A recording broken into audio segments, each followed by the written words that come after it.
सोमवार की सोमवार प्रदोष काल में, मतलब शाम का जो सूर्य डूबने का जो समय होता है, बस उसी प्रदोष काल के अंतर्गत तुम्हारा काम ना चल रहा हो, व्यापार ना चल रहा हो, बहुत कर्जे में लदालूम हो गए हो, बहुत तकलीफ की जिंदगी चल रही है, ना मान मिल रहा है, ना सम्मान मिल रहा है, ना आदर मिल रहा है, ना ही कोई कदर करता है, और ना ही जगह जगह की ठोकर खा खा कर थक गए हो, तो निवेदन है एक बेलपत्र, एक कनेर का फूल, एक दुर्वा, एक चावल का दाना, और वो चावल का दाना भी लाल चंदन में भींगा हुआ। जलाधारी का मुख होता है उत्तर की ओर, आप दक्षिण की ओर आराम से बैठो, श्री शिवाय नमस्तुभ्यम बोलकर, अपना नाम गोत्र बोलकर, अपनी कामना कर कर, एक बेलपत्र, एक कनेर का पुष्प, एक दुर्वा, एक चावल का दाना जिसको तुमने लाल चंदन से भिंगोया है, वो शिवलिंग पर उत्तर की ओर मुख कर कर दक्षिण में बैठकर बाबा को सोमवार की सोमवार प्रदोष काल में, मतलब शाम का जो सूर्य डूबने का जो समय होता है, बस उसी प्रदोष काल के अंतर्गत यदि घी का दीप जलाकर बाबा को अगर एक बेलपत्री, कनेर का पुष्प, दुर्वा और लाल चावल चंदन का अगर चढ़ाना प्रारंभ कर दिया, 5 या 6 सोमवार निकलेंगे, धीरे धीरे मेरा बाबा तुम्हारा हाथ पकड़कर तुम्हें मंजिल तक छोड़ना प्रारंभ। नहीं चल रहा व्यापार, नहीं चल रही फैक्ट्री, नहीं चल रही दुकान, बहुत तकलीफ की जिंदगी है, कोई पैसे खाकर भाग गया, नहीं दे रहा, कर्जे में डूब गए, तकलीफ में आ गए, कैसी भी समस्या है उसमें शिव की शरणागति आपको सुख देगी। आडंबर में नहीं जाना। कोई कह दे मैं तुम्हारे पैसे निकलवा दूंगा, कोई के मैं ये कर दूंगा, कोई के मैं वो कर दूंगा, फालतू की बात, ये सब व्यर्थ है। अपन ने किसी को पैसा दिया है तो अपना पैसा अपने को लाना पड़ेगा। कर्जा अपन ने किया है तो उस कर्जे को भी अपने को ही भरना पड़ेगा। तो मेहनत भी तुम्हें खुद करना पड़ेगा, जल भी तुम्हें खुद चढ़ाना पड़ेगा। जो जीवन का एक लक्ष्य निश्चित करती है,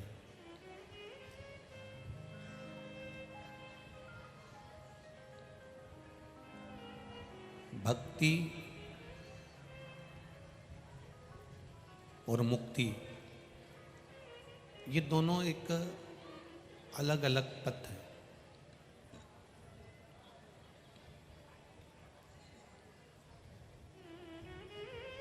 थोड़ा सा दान कर देने से व्यक्ति को मुक्ति मिल जाती है, थोड़ा भजन कर लेने से व्यक्ति को मुक्ति मिल जाती है,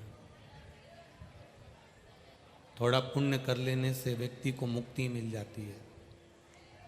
पर मुक्त तो कोई भी हो सकता है। मूल ये नहीं है कि आप मुक्त हो, मूल ये है कि आप मोक्ष पा जाए।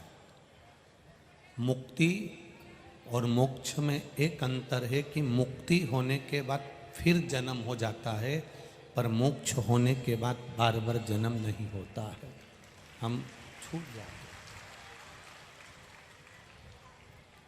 पुनरपि जननम पुनरपि मरणम का जो प्रपंच है, इससे हमारी मुक्ति हो जाती है। बार बार जन्म ले लेना, बार बार मर जाना, फिर जन्म ले लेना, फिर मर जाना, इसको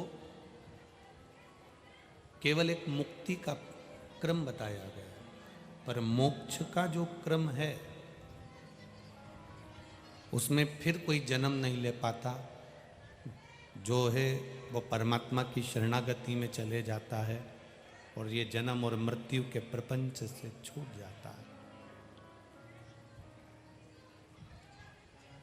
आप कथा में बैठकर जो ये 3 घंटे की कथा होती है, उस 3 घंटे की कथा में से 2.5 घंटा आपको मिलता है। उस 2.5 घंटे में आप व्यर्थ की बातों में अगर समय निकाल दें तो फिर परमात्मा की प्राप्ति कैसे हो?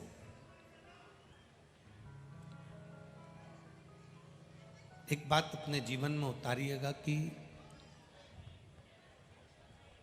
पुकार, जब हम परमात्मा को पुकारते हैं, जब हम भगवान को पुकारते हैं, जब हम अपने इष्ट को पुकारते हैं, जब हम परमात्मा को पुकारने का प्रयास करते हैं, तो पुकार कभी बेकार नहीं जाती।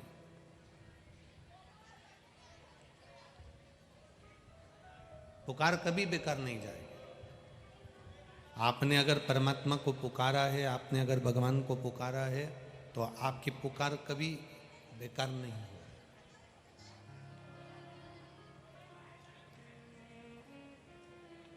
बस दिल से पुकारा गया। एक बच्चा घर में रो रहा है, किसी ने कहा तुम्हारा बच्चा रो रहा है, तो माँ अपने काम में लगी रहती है। माँ उस बच्चे को मालूम है उसको कि ये रोएगा थोड़ी देर, उसकी आदत है, रोता रहता। माँ उसको उठाने के लिए नहीं जाएगी, क्योंकि काम करूं कि उठाऊं, मुझे काम भी तो करना है। और बच्चे को दिन भर अगर गोदी में लेकर बैठी रहूंगी तो काम कौन करेगा? अगर मैं बच्चे को रोज गोदी में लेकर बैठी रहूं तो ये कार्य घर का कौन संभालेगा? माँ, बच्चा रो रहा है, माँ उस बच्चे को गोदी में नहीं ले रही है, पर वही बच्चा जब एकदम चीख कर रो दे, वही बच्चा एकदम चिल्ला कर रो दे या चीख कर रो दे, तो माँ सारा काम छोड़कर भागती कि नहीं भागती? बोलो, जम के भागेगी ना। बच्चा वैसे ही रो रहा है तो माँ को मालूम है कि इसकी आदत है, ये तो रोता रहेगा, मैं अपना काम करती रहूंगी। पर वही बच्चा जब एकदम चीख कर रो दे तो माँ एकदम दौड़ कर भागती है, एकदम भाग कर जाएगी, दौड़ती दौड़ती जाएगी कि मेरा बच्चा क्यों चीखा आखिर। बस पुकार भी दो तरह की होती है। एक दिन भर तुम भगवान के सामने बैठकर पुकारते रहो, पुकारते रहो, पुकारते रहो, पुकारते रहो। हाथी भी बार बार भगवान को पुकार रहा था, पुकार रहा था, पर आखिरी में हाथी ने जम के भगवान को दिल से पुकारा। और जब दिल से पुकारा तो फिर भगवान सुदर्शन चक्र लेकर पधारे। उसी तरह आप जब दिल से पुकारोगे तो परमात्मा आएगा जरूर, ये निश्चित है। जिसने दिल से पुकारा है उसने आने में देरी नहीं करी। कर्मा पुकारी तुझे मीरा पुकार। कर्मा ने भी उसको पुकारा, मीरा ने भी उसको पुकारा, नामदेव जी ने भी उनको पुकारा, तुकाराम जी ने भी उनको पुकारा। जब कोई दिल से पुकारना तो वो परमात्मा भी कह देता है।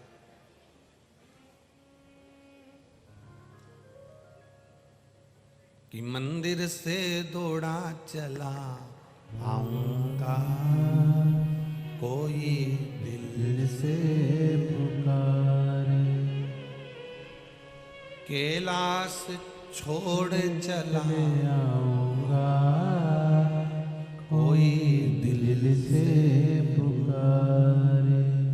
मीरा पुकारी तुम्हें कर्मा पुकारी, मीरा पुकारी तूने कर्मा पुकारी। अमृत का प्याला लिए लाऊंगा, कोई दिल से पुकारे। भक्तों के लिए दौड़ाऊंगा, कोई दिल से पुकारे। जब हम बच्चा दो तरह से रोता है। एक, बच्चा रोया, माँ उठकर नहीं गई। दूसरा, बच्चा चीख कर रोया, माँ दौड़कर चली गई।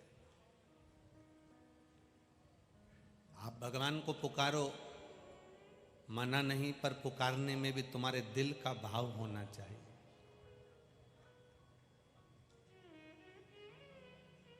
एक महिला को 22 साल हो गए थे शादी को, एक पत्र हो गया।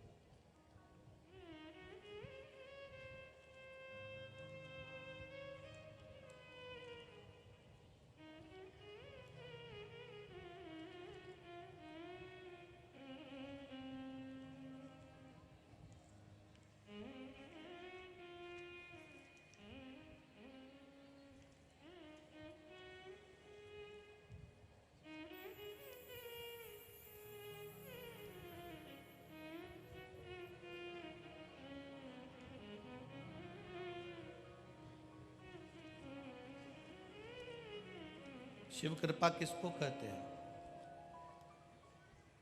भगवान शंकर की करुणा किसको कहते हैं? मेरा नाम वर्षा गजानन खेड़कर, मैं बाड़े गांव, तहसील बालापुर, जिला आकोला की रहने वाली हूँ। कहीं बैठी हो तो हाथ हिलाइएगा, अगर कहीं बैठी हो तो हाथ हिला सकती है।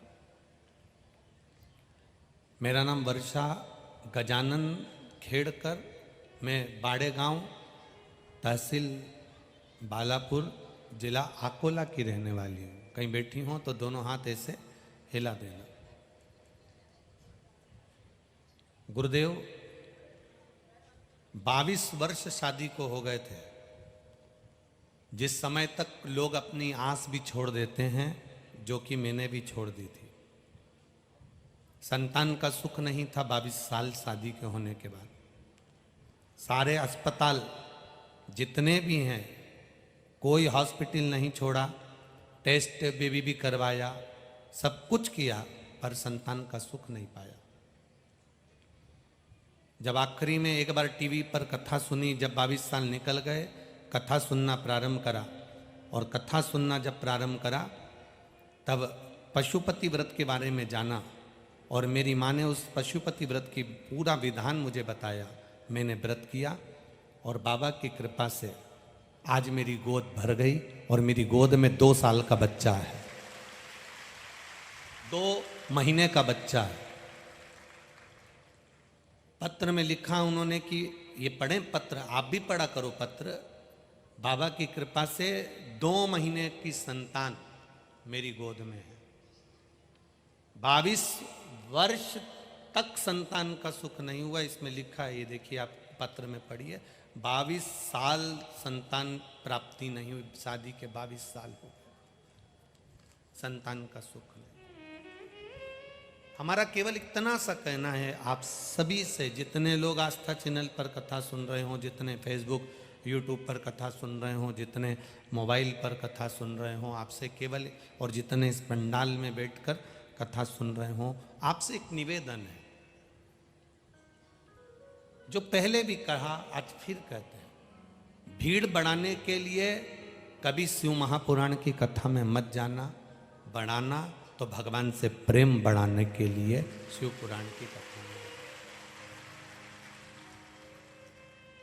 ज़्यादा भीड़ में आप लोग आते हैं तो हमको ही थोड़ा सा लगने लगता है, इतनी भीड़ है, इतनी भीड़ है, व्यवस्थाएं करना पड़ती हैं, प्रशासन को भी लगना पड़ता है, यजमान परिवार को भी लगना पड़ता है, गांव नगर शहर खेड़े को भी लगना पड़ता है।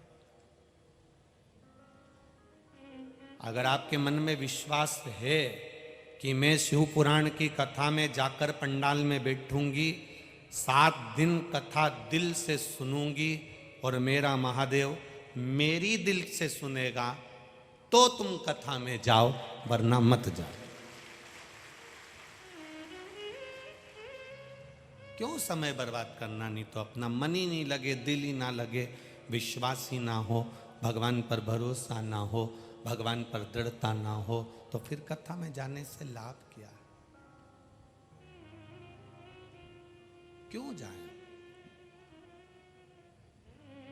बच्चा रोया, माँ ने उसको नहीं उठाया, पर बच्चा चीख कर रोया, माँ ने उसको गोदी में उठाया। आप रोज मंदिर जाते हो, रोज भगवान को जल चढ़ाते हो, रोज भगवान शिव को बेलपत्र समर्पित करते हो। बेलपत्र नहीं भी चढ़ाते तो जल तो चढ़ाते हो, जल भी नहीं चढ़ाते तो उसको प्रणाम तो करते हो। मंदिर जाओ तो मंदिर से बाहर निकलते हो तो चार लोगों को, जब तुम्हें चार लोग देखते हैं तो तुम ऐसा महसूस करते हो जैसे हम भगवान पर एहसान कर कर आ रहे हैं। हम भगवान को जल चढ़ा के नहीं, कुछ एहसान कर कर आ रहे हैं।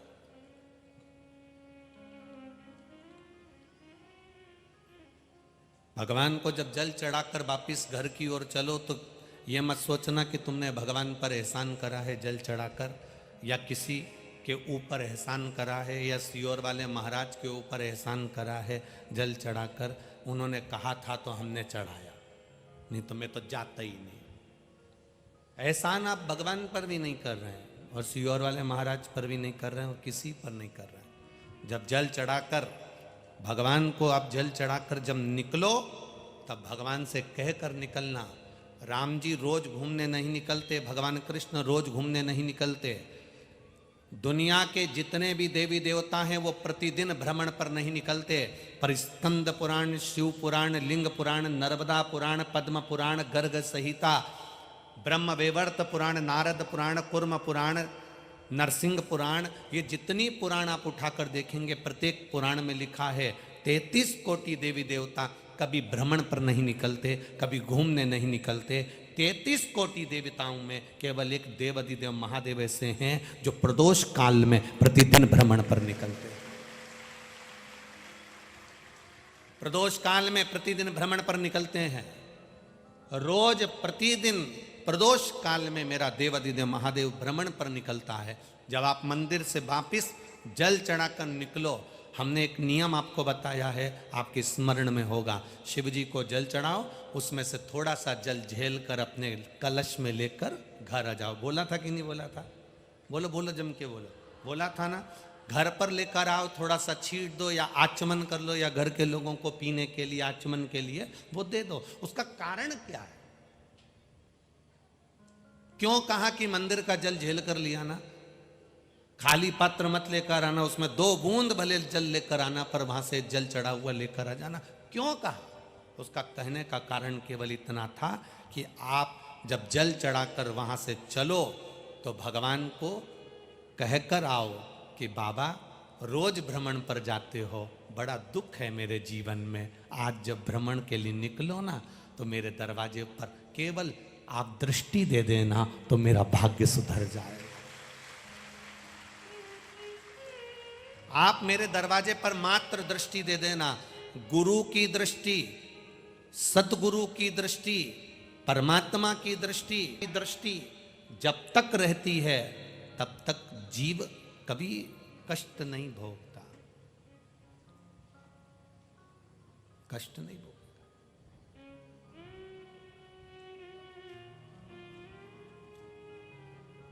महाराज, आप जल चढ़ाकर जब जल वापिस लेकर आते हो ना तो ये जल वापिस नहीं ला रहे हो। वो एक बात बहुत ध्यान से सुनिएगा। एक मित्र, एक पति अपनी पत्नी से कहता है, सुन, शाम को मेरा दोस्त भोजन करने आएगा, जीवन करने आएगा, रोटी खाने आएगा। पत्नी बोली, तो ये जो घड़ी रखी है ना ये छुपा के रख देना, जो सामने जूते पड़े हैं ना वो छुपा के रख देना, सामने जो मोबाइल रखा है ना वो छुपा के रख देना, सामने जो गुलदस्ता रखा है वो छुपा के रख देना। पत्नी बोली, क्यों, तुम्हारा दोस्त तो चोर है? पति बोला, नहीं, वो अपने सामान को पहचानता है। चोर वो नहीं है, चोर मैं हूं जो मैं ले लेकर आ गया, वो अपने सामान को पहचानता है। जब हम भगवान को जल चढ़ाकर वो जल अपने घर पर लेकर आते हैं और अपने दरवाजे पर वो जल छींटते हैं तो मेरा भोलेनाथ भी वो जल को पहचानता है कि यहाँ में वास है, यहाँ मेरा निवास है। ये दरवाजे पर रोज जल छींटती है।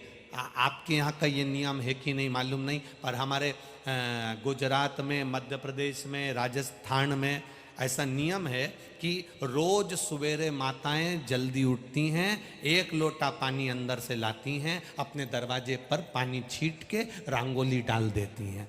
यहाँ ऐसा है कि नहीं वो पता नहीं, है ना ऐसा कि रोज प्रतिदिन घर की माँ अंदर से जाएगी, गांव गांव, खेड़े खेड़े, छोटे छोटे से गांवों में घर से अंदर से पानी लाएगी, बाहर डाल देगी। छत्तीसगढ़ में भी ऐसा, छत्तीसगढ़ में भी पानी लाएगी, बाहर डालेगी और थोड़ी सी रंगोली सफेद लेके आई और यूं डाल डुला के और पहुंच जाए।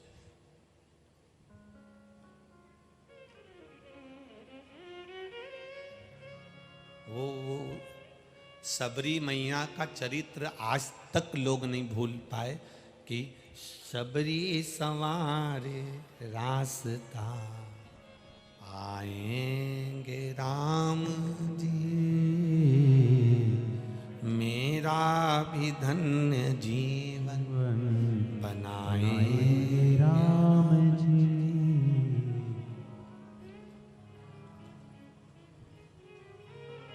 दिल से वो भगवान को पुकार रही, सबरी सवारे रास्ता, आएंगे राम जी, सबरी सवारे रास्ता, आएंगे राम जी। सबरी रोज प्रतिदिन दरवाजे पर बुआरी लगाकर, झाड़ू लगाकर रंगोली डाल देती है, फूलों की सेज बिछा देती है। वो नियम हमारे भीतर, हम जब शंकर भगवान को, शिवालय को, शिवलिंग को 1 लोटा जल चढ़ा कर आए, थोड़ा सा जल लेकर आकर अपने दरवाजे की चौखट पर, अपने द्वार के ऊपर छींट दें, आचमन कर लें उसमें से। जब द्वार पर छीटेंगे, भगवान रोज प्रदोष काल में शाम के समय मेरे महादेव पार्वती को लेकर, गणेश जी को लेकर, रिद्धि सिद्धि को लेकर, सारी सिद्धियों को लेकर भगवान प्रतिदिन निकलते हैं। और जब भगवान प्रतिदिन निकलते हैं तो उनके आप और सरल भाषा में समझो, आपके घर का कोई सामान पड़ोसी के दरवाजे पर रखा हुआ देख लो, तुम जा रही हो और तुम्हारा कोई सामान जिसको तुम पहचानती हो पड़ोसी के यहाँ दरवाजे पर लगा हुआ है, तो पहचानोगे कि नहीं पहचानोगे? अरे बोलो जम के, पहचान जाओगी ना। बगल वाली से कह दोगी मेरे घर का सामान इसके यहाँ कैसे आ गया, दरवाजे पे कैसे लगा है, ये तो मेरे घर का था, ये तो मेरे द्वार का था, फिर ये लेकर क्यों चली गई? मन नहीं मानेगा तुम्हारा। आखिर में तुम 2 बार उसको मुड़कर देखोगी, मेरा ही है ना, लग तो मेरा ही रहा है। बस तुमने 2 बार मुड़कर देख लिया और देखा तो उसके दरवाजे पर ही था ना। अगर जल का छींटा हमने हमारे द्वार पर दिया है और महादेव ने शाम के समय देख लिया कि मेरा ही जल है ना, बस दृष्टि पड़ गई उस चौखट पर, तो दरवाजा भले बंद हो, हमारा भाग्य का दरवाजा परमात्मा खोल देता है। द्वार भले बंद हो, खोल देता।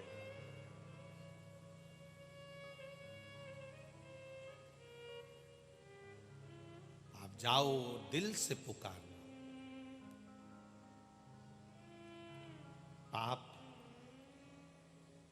पति करे और पत्नी धोए पाप को, ये नहीं हो सकता।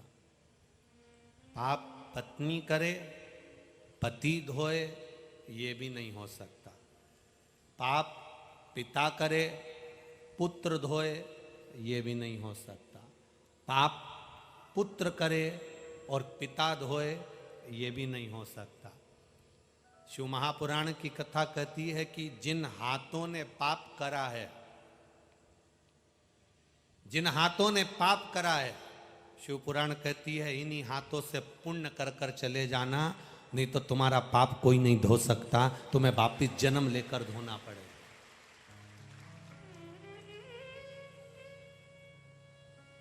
अगर ये हाथ पाप करे हैं तो इन हाथों से पुण्य करते चलना।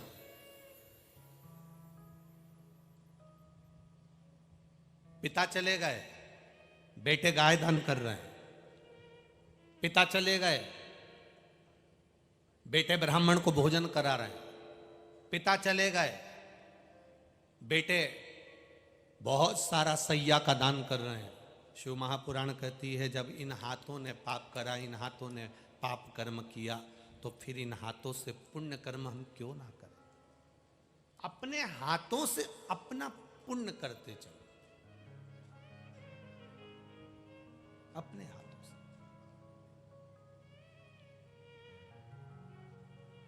जब हम अपने हाथों से अपना पुण्य करते हुए चलते हैं तो जिंदगी की सार्थकता अपने आप प्राप्त हो जाती है। अपने आप थोड़ा थोड़ा पुण्य करने का मौका जीवन में हर एक व्यक्ति को मिलता है। शिव कथा के माध्यम से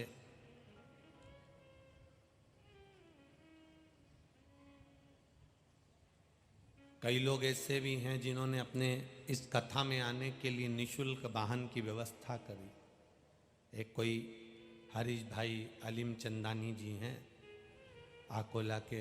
4 बसें इन्होंने केवल भक्तों को लाने और ले जाने के लिए लगा के रखी। ब्राह्मण समाज आकोला से मैजिक लगा कर रखी। महादेव गुप्ता जी ने, बालापुर वालों ने 100 आरओ के पानी के कैन प्रतिदिन, 500 कैन पानी के आई तुलजा भवानी मंडल आकोला ने 500 कैन पानी के रोज लगा के रखे। 1100 किलोग्राम 1.5 कुंटल तापड़िया नगर शिव भक्त मंडल आकोला ने 1100 किलो खिचड़ी प्रतिदिन स्वल्पाहार में प्रसाद दिए। 800 कैन आरओ के रवि यादव चिकला गांव वालों की तरफ से 800 कैन पानी की रोज आती थी महाराज। 30,000 लोगों का भोजन रात को 10 बजे तक श्री राजराजेश्वर प्रेरणा मंडल आकोला द्वारा चलता रहा। 30,000 लोगों का। सूर्य चंद्र हॉस्पिटल 1500 लोगों का इलाज इन हॉस्पिटल के लोगों ने प्रतिदिन किया है बाबा की कृपा से। 200 बिस्तर, 2000 बिस्लेरी की बोतल प्रतिदिन ओम प्रकाश जी बजाज आकोला वालों की तरफ से प्रतिदिन वितरण करी गई है। 200 किलो खिचड़ी, 2 कुंटल खिचड़ी प्रतिदिन लक्ष्मीकांत अग्रवाल आकोला की तरफ से प्रतिदिन वितरण करी गई।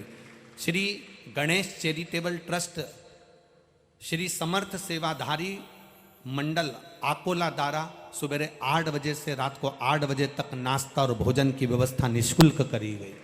और भी ना जाने कितने कितने भक्त 24 घंटे सेवा में लगे रहे। कोई महिला मंडल, कोई पुरुष, कोई नारी, जिसके पास में कुछ नहीं है वो अपने सिर पर डब्बा में चावल भरकर, कोई अपने सिर पर वो तुम्हारे यहाँ चलता है ना, क्या बोलते हैं, भेलपुरी, भेल बना बना कर लिया, सेव परमल मिलाकर, और सबकी गोदी में थोड़ा थोड़ा जो बना। एक घुट पानी भी अगर 1 चम्मच अगर किसी को पिलाया है तो तुमने अपने हाथों से पुण्य कर दिया। अगर ये शरीर, हमारा हाथ, हमारा शरीर, कहीं ना कहीं मोबाइल पर हम झूठ बोल लेते हैं, कहीं ना कहीं हम अपशब्द कह लेते हैं, कहीं ना कहीं कुछ ना कुछ गलत कह लेते हैं, कुछ ना कुछ इन शरीर से आड़ा टेढ़ा होता रहता है। थोड़ा सा अगर शरीर से पाप हो रहा है तो इन शरीर से थोड़ा सा पुण्य करते हुए चलो। थोड़ा थोड़ा पुण्य। बाद में तुम सोचोगे बेटा करेगा, पत्नी करेगी, बच्चे करेंगे, कोई नहीं करेगा। वो करेंगे तो उनको मिलेगा, तुम करोगे तो तुमको मिलेगा। अपने हाथों से करते।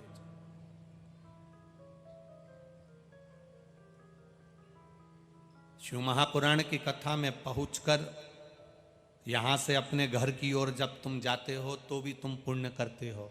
इस शरीर से जो तरंगे निकलती हैं ना जाने कितने जीवों का कल्याण कर देती हैं, ये भी पुण्य है। थोड़ा करते चलो। करा दुनिया में ऐसा कोई व्यक्ति नहीं जन्मा जिसने पाप नहीं किया। बड़े से बड़ा कितना भी पहुंचा हुआ महाराज भी होगा तो पाप कर्म हो ही जाता है। माता के गर्भ से जब हमारा जन्म होता है, मृत्यु की सैया पर जब हम सोते हैं, उस समय के बीच में ना जाने कितने पाप इस शरीर से हो जाते हैं। कोई संत कहे, कोई साधु कहे, कोई गुरु कहे कि मैंने पाप नहीं करा, तो श्रीमद् भागवत में 4 तरह के पाप बता दिए। झाड़ू लगाते हैं तो छोटे छोटे जीव मर जाते हैं, कपड़े धोते हैं तो छोटे छोटे जीव मर जाते हैं, अग्नि जलाते हैं तो पतंगे छोटे छोटे जीव जल जाते हैं, चलकर जाते हैं तो पाँव के नीचे छोटे छोटे जीव मर जाते हैं। पाप तो हमारे शरीर से होता ही है। कोई कहे मैं पाप नहीं करा तो ये तो बहुत ऊंची बात है, समझ लेना पक्का झूठेला है। संसार में कोई ऐसा जन्म ही नहीं। हाँ, हो सक 3 काम जरूर कठिन है। 3 काम बहुत कठिन है, बहुत कठिन। सबसे पहला काम है हाथी को धक्का लगाना। आप में से कितने लोग हैं जिन्होंने हाथी को धक्का लगाया? लगाया कभी? दुनिया के 3 काम सबसे कठिन। पहला हाथी को धक्का लगाना, दूसरा मच्छर की मालिश करना,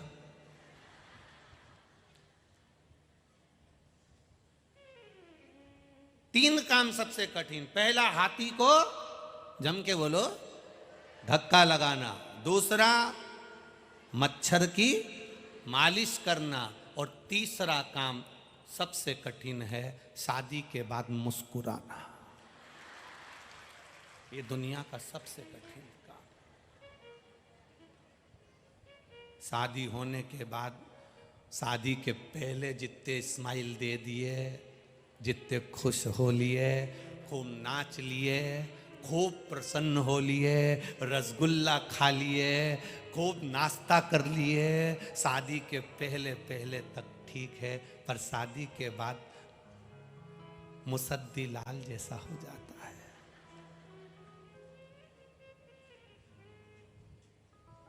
किसी के यहाँ शादी में भी जाएगा और पत्नी साथ में गई है ना, पत्नी अगर साथ में गई है तो खाना खा के पत्नी को लेकर तुरंत घर आ जाएगा, और अकेला अगर शादी में गया है तो इतनी जल्दी आके बता दे तो गारंटी है। अकेला गया है तो फिर तो एंजॉय, प्रसन्न चित्त में। और अगर जगदम्बा साथ गई है फिर तो ये इतनी जल्दी बस तुरंत भोजन करा, चलो चलें। पत्नी कहती है रुको तो शरीर चलते थोड़ी देर में। इसको डर लगा रहता है कि मैंने अगर किसी को देख लिया और इसने मुझे देख लिया, हो गया कल्याण। इसलिए बेचारा केवल प्लेट देखता है, खाया प्लेट। लोग बाग आके मिले भी, क्यों रे बेरू कैसा है? हाँ ठीक हूँ। अच्छा, उसको लग भी रहा है, उसने कह भी दिया शादी के बाद बहुत बदला बदला दिख रहा है। अब उससे पूछो तो सरी, रोज गरजती और बरसती है प्रतिदिन। बादल तो सावन और भादों में बरसते हैं, ये तो प्रतिदिन ऐसी ऐसी गरजे। खूब लड़ी मर्दानी, वो तो खूब लड़े भयंकर। तो 3 काम सबसे कठिन है। पहला, बोलो जम के जरा, हाथी को धक्का लगाना, दूसरा मच्छर की मालिश करना, और तीसरा शादी के बाद मुस्कुराना। इसलिए शिव महापुराण की कथा तुम्हारे गांव में हुई है कि तुम यहाँ बैठ के मुस्कुरा लो, कोई मना नहीं करेगा, कोई को शंका भी नहीं होगी और कोई कुछ कहेगा भी नहीं। ये मुस्कुराने के लिए, रोने के लिए पूरी जिंदगी पड़ी है। माता कौशल्या के गर्भ से भगवान राम जी का प्रागट्य हुआ, माता कौशल्या की गोद में राम जी का प्रागट्य हुआ। रुलाने के लिए पूरी जिंदगी पड़ी है। माता कौशल्या जी ने राम जी से कहा था, माता पुनि बोली सोमति डोली तजहु तात यह रूपा, की जय शिशु लीला अति प्रिय शीला यह सुख परम अनुपा, सुनी वचन सुजाना और रोदन ठाना। माता कौशल्या जी कह रही है राम जी से, रोइए। राम जी कह रहे हैं हम भगवान, हम कभी नहीं रोते, हम दुनिया को रुलाते हैं। कौशल्या जी कह रही हैं पृथ्वी पर जन्म लिया है तो रोना तो पड़ेगा। राम जी महाराज कह रहे हैं मां मैं भगवान, मैं राम, मैं नारायण, मैं रोता नहीं हूं, दुनिया को रुलाता हूं। मां कौशल्या कह रही है पृथ्वी पर आए हो तो रोना पड़ेगा, पड़ेगा। ये हमारा शास्त्र कह रहा है, पृथ्वी पर जन्म लिया है तो रोना पड़ेगा। कौशल्या जी ने राम जी को रुलाया था, उस दिन से नियम है आज तक। बच्चा जब हॉस्पिटल में जन्म लेता है, बच्चा जब गर्भ से जन्म लेता है, तो डॉक्टर सिस्टर उस बच्चे को चिमटा खोड़कर धप मार के रुलाते हैं। क्यों? क्योंकि आज से रोएगा तो मरे तक रोना पड़ेगा। मुस्कुराने के लिए तो केवल शिव पुराण के 7 दिन मिलते हैं, इसमें जितना मुस्कुरा सकते हो वो जिंदगी का आनंद ले लो। रोना बचपन से रोगे तो मरोगे तब तक रोना पड़ेगा, कभी किसी चीज के लिए, कभी किसी चीज के लिए, कभी किसी चीज के लिए। और राम जी महाराज का पूरा चरित्र देख लीजिए। माता कौशल्या जी ने रुलाया उस दिन से लेकर अंत तक, जब जल में समाधि ले रहे हैं तब तक के बीच में कभी माता जानकी जी चली गई, कभी लक्ष्मण जी चले गए, कभी कुछ हो गया, कभी शक्ति लग गई, कभी बन जाना पड़ा। पूरा जीवन संघर्ष में निकला, पूरा जीवन।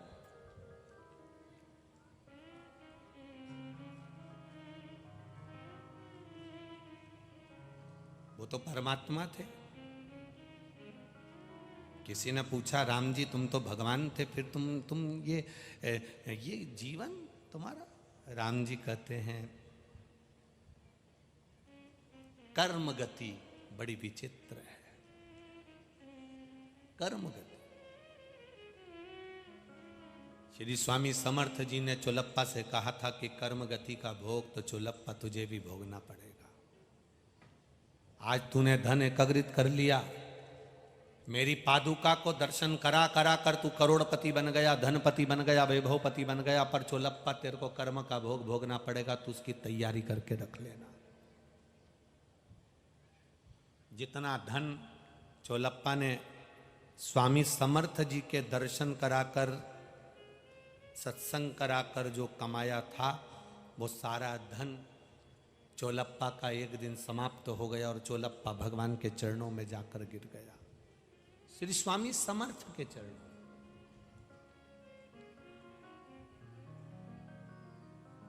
अहंकार में 3 गए, धन, वैभव और वंश।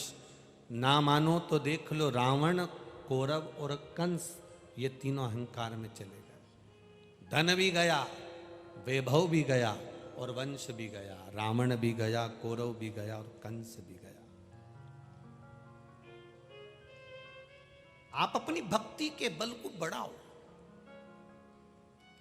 आप अपने विश्वास को बढ़ाओ। मंदिर जाना, शिव जी को जल चढ़ाना, शंकर भगवान को जल चढ़ाने का कारण क्या है? घर के बच्चों को भी आदत डाली है, बहुओं की भी आदत डाली है, सास की भी आदत डाली है, ससुर की भी आदत डाली है। घर में रहने वाले प्रत्येक पति को भी कह दो तुम दुकान 5 मिनट बाद खोलना, जाओ थोड़ा सा जल चढ़ा के आ जाओ। अरे तू भी वो सियोर वाले महाराज के चक्कर में पड़ गई, मुझे जल चढ़ाने का बोल रही है। क्या दिक्कत है जल चढ़ाने से? तकलीफ क्या है?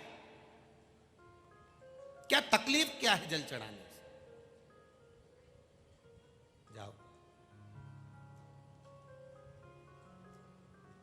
चले जाओ, जाओ। लोग कहते हैं सुदामा जी की जो पत्नी थी वो बड़ी तेज थी। सुदामा जी की पत्नी इतनी जिद्दी थी कि अपने पति के पीछे पड़ गई थी कि जाओ द्वारकाधीश के दरवाजे पर जाओ, जाओ द्वारकाधीश के दरवाजे पर जाओ। लोग कहते हैं सुदामा जी की पत्नी बड़ी क्रोधी थी, बड़ी जिद्दी थी। तो सुदामा जी की पत्नी जिद्दी थी तो उसने गलत क्या कहा? सुदामा जी की पत्नी जैसी दुनिया में किसी की पत्नी नहीं होगी। सुदामा जी की पत्नी केवल एक ऐसी थी जो अपने पति से रोज कहती थी कि जाओ द्वारकाधीश के चरणों में जाओ, जाओ द्वारका जाओ, जाओ द्वारका जाओ, जाओ द्वारका जाओ। सुदामा की पत्नी केवल एक अकेली थी जो अपने पति को रोज कहती थी कि द्वारका जाओ, द्वारकाधीश के पास जाओ। नहीं तो आज के जमाने की पत्नी सुबह से आवाज लगाती है, जाओ दूध की थैली लिया, जाओ सब्जी ले आओ, जाओ पानी लिया, जाओ, थोड़ा आते आते घी ले आना, जाओ, सामान ले आना। आज तक ऐसी कौन सी पत्नी है जो अपने पति के पीछे पड़ी हो? रोज प्रतिदिन जाओ एक लोटा जल चढ़ा कर आओ, जाओ रोज एक लोटा जल चढ़ा के आओ। पत्नी अगर एक सामान नहीं आता तो फोन लगा के बोल देती है आते आते ये लिया ना। तुम्हें अपने सामान की चिंता है, तुम्हें घर में वस्तुओं की चिंता है, तुम्हें अपने सामान की चिंता है। हर पत्नी को अपने पति की भी चिंता होना चाहिए, क्योंकि दुकान पर बैठकर कमाने के लिए ऐसा संसार का कोई व्यक्ति नहीं मृत्यु लोक में आएगा तो उसको कमाने के लिए, घर चलाने के लिए झूठ भी बोलना पड़ेगा, घर चलाने के लिए कपट भी करना पड़ेगा, घर चलाने के लिए बेईमानी भी करना पड़ेगी, घर चलाने के लिए उसे प्रपंच भी करना पड़ेगा। दुनिया का ऐसा कोई पुरुष नहीं जो झूठ नहीं बोलता हो, प्रपंच नहीं करता हो। कमाने के लिए, अपने घर में कमाने के लिए, अपने बच्चों का पेट भरने के लिए, अपनी पत्नी का पेट भरने के लिए, अपने परिवार को चलाने के लिए दुकान पर बैठकर, नौकरी में, सर्विस में, हर जगह पर उसको एक ना एक झूठ बोलना ही पड़ता है। उसको झूठ बोलना पड़ेगा। और जब झूठ बोलता है, कमा कर लेकर आता है, उसकी कमाई का भोग पत्नी भी करती है, बच्चे भी करते हैं। पर उसने किस तरह से कमाया है, कैसे कमाया है, किस तरह से कमा कर लाया है, उसके कर्म का भोग उस पति को भोगना पड़ेगा। इसलिए धर्म पत्नी का फर्ज है अपने पति के हाथ में एक लोटा जल पकड़ाए और उसको मंदिर तक भेजे, जिससे उसको भोगना ना पड़े, वो यहीं का पाप यहीं धुल कर जाए, यहीं का पाप यहीं धोकर जाइए। यहीं पर कोई संसार में नहीं जन्मा ऐसा कोई पुरुष नहीं होगा जो कमाने के लिए, एक ऑटो वाला ऑटो चलाए, बस वाला बस चलाए, फैक्ट्री वाला फैक्ट्री चलाए, दुकान वाला दुकान चलाए, नौकरी वाला नौकरी करे, कोई ये बन गया, कोई वो बन गया, कोई इंजीनियर बन गया, कोई डॉक्टर बन गया, कोई कलेक्टर बन गया, कोई मिनिस्टर बन गया, कोई कुछ बन गया, मंत्री संतरी कलंतरी सब बन गए। ऐसा कोई नहीं जन्मा जिसने झूठ ना बोला हो अपने परिवार को चलाने के लिए। तो धर्म पत्नी का फर्ज है। तुम्हारे नाम के आगे लिखा है धर्म पत्नी, कभी किसी पति के नाम के आगे नहीं लिखा होता कि धर्म पति। तुम्हारे नाम के आगे लिखा है धर्म पत्नी। पत्नी और धर्म पत्नी में जमीन आसमान का अंतर होता है। पत्नी वो होती है जो पति को पतन के रास्ते पर ले जाती है, पत्नी वो होती है जो पति को मायके ले जाती है, पत्नी वो होती है जो पति को मॉल में घुमाने ले जाती है, पत्नी वो होती है जो पति को घुमाने फिराने ले जाती है, और धर्म पत्नी वो होती है जो पति को शिव महापुराण तक लेकर आती है। धर्म पत्नी वो होती है जो पति को शिव मंदिर तक पहुंचा देती है। धर्म पत्नी वो होती है जो पति को धर्म के पथ तक पहुंचा देती है। और तुम्हारा एक फर्ज है, तुम धर्म पत्नी हो।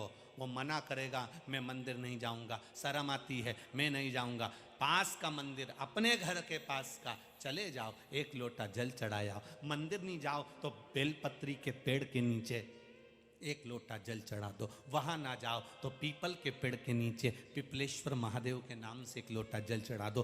बड़ का वृक्ष हो तो बटकेश्वर महादेव के नाम से जल चढ़ा दो।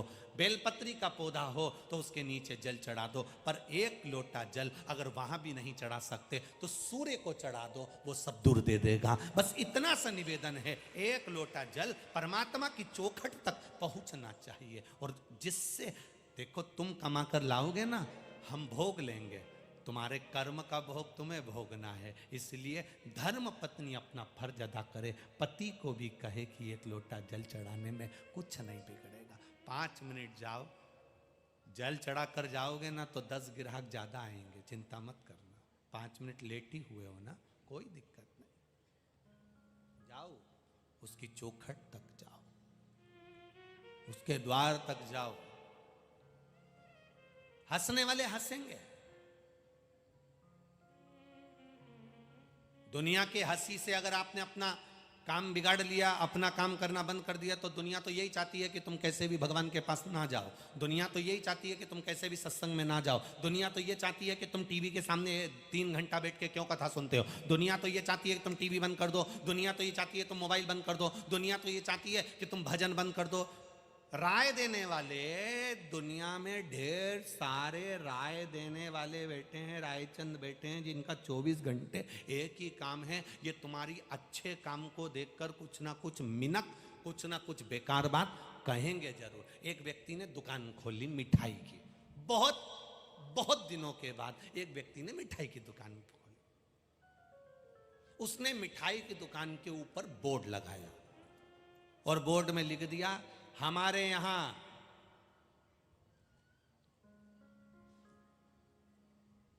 ताजी मिठाइयां मिलती हैं। अब उसने गलत लिखा क्या? अरे जम के तो बोलो, नहीं लिखा। उसने नई दुकान खोली और बोर्ड में लिख दिया, हमारे यहां, बोलो जम के बोलो, हमारे यहां ताजी मिठाइयां मिलती हैं। अब उसने बोर्ड लगा दिया। अब देखो रायचंदों को, जो तुम्हें अच्छा नहीं देख सकते। एक आ गया दांत खुरत्ता खुरत्ता मिठाई लेना। अरे यार तुमने ये क्या करा है? दुकान खोल के रखी है, सबको दिख रहा है कि मिठाई की दुकान है, तो ये लिखने की क्या जरूरत थी हमारे यहां? पागल हो गया? इतना लिखना कि ताजी मिठाइयां मिलती है, हमारे यहां लिखने की क्या जरूरत है तेरे को? जनता को क्या मूर्ख समझता है? अकल नहीं है तेरे में? उसने कहा क्या करूं, हटा इसको, हमारे यहां हटा दे। उसने बेचारे ने हमारे यहां हटा दिया। अब क्या बचा? ताजी मिठाइयां मिलती है। अब फिर 2-4 दिन के बाद कहीं का रायचंद फिर आ गया। क्यों, तुम्हारे यहां बासी मिठाई भी मिलती है क्या? उसने कहा क्यों, तुमने लिखा है ताजी मिठाइयां मिलती है, मतलब तुम दोनों तरह की मिठाई रखते हो, ताजी और बासी। अगर तुम अक्लवर होते तो तुम्हें यह ताजी लिखने की जरूरत ही क्या थी? उसने कहा क्या करूं, ताजी हटा। उसने ताजी हटा दी। अब क्या लिखा था? मिठाइयां मिलती है। अब फिर 15-20 दिन बाद कहीं का दूसरा आ गया। राय देने वाले बहुत, फ्री में तो कोई भी दे देता राय, फ्री में। फिर आ गया कोई, अरे कितना बेवकूफ आदमी है तू। शोकेस में मिठाई दिख रही है, शोकेस में रखी हुई सारी मिठाई दिख रही है, सब कुछ रखा हुआ दिख रहा है, तो लिखने की क्या जरूरत है कि मिठाइयां मिलती हैं? उसमें क्या दिक्कत है? जब दिख रहा है ना, सामने वाला अंधा थोड़ी ना। हटा इसको। उसने बेचारे ने मिठाइयां बिगाड़ दिया। अब क्या लिखा है? मिलती है। फिर 15-20 दिन बाद कहीं का आ गया, बोर्ड पड़ा का, क्यों, उधार मिलती है कि नकदी मिलती है? उधार मिलती है कि नकदी मिलती है?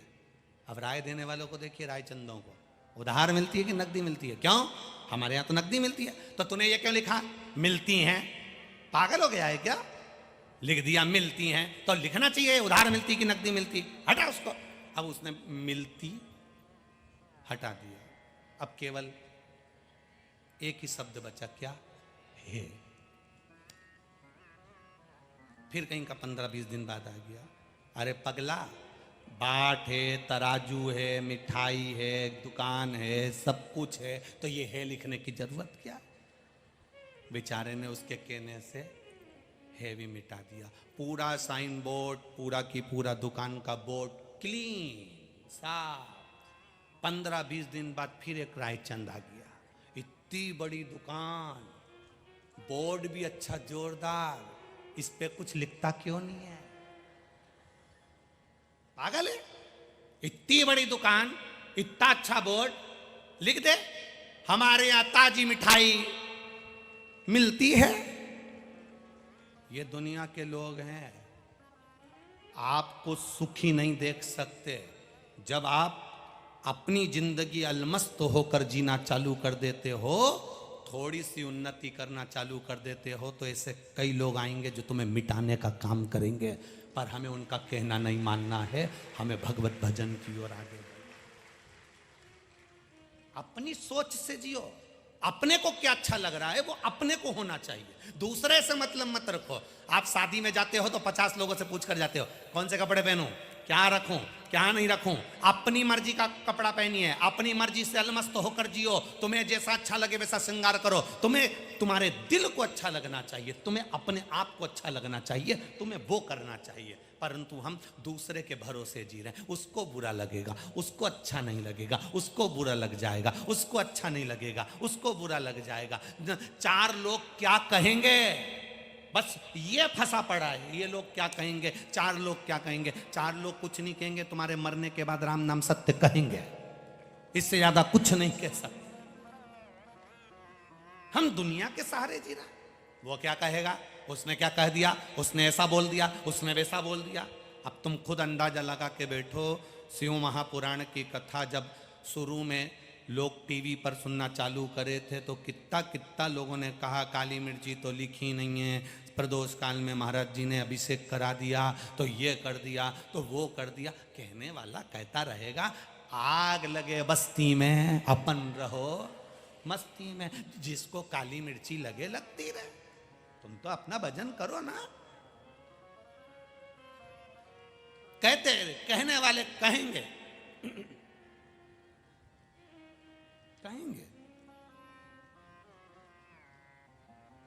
आप अगर कथा में आओगे ना तो लोग कह देंगे, अरे इतनी गर्मी में काहे को जा रहे हो, इतनी तेज गर्मी पड़ रही है, 48 डिग्री टेम्परेचर दोपहर में हो जाता, 42 डिग्री टेम्परेचर हो जाता, तुम इतनी गर्मी में जा रहे हो, क्या करोगे जाके।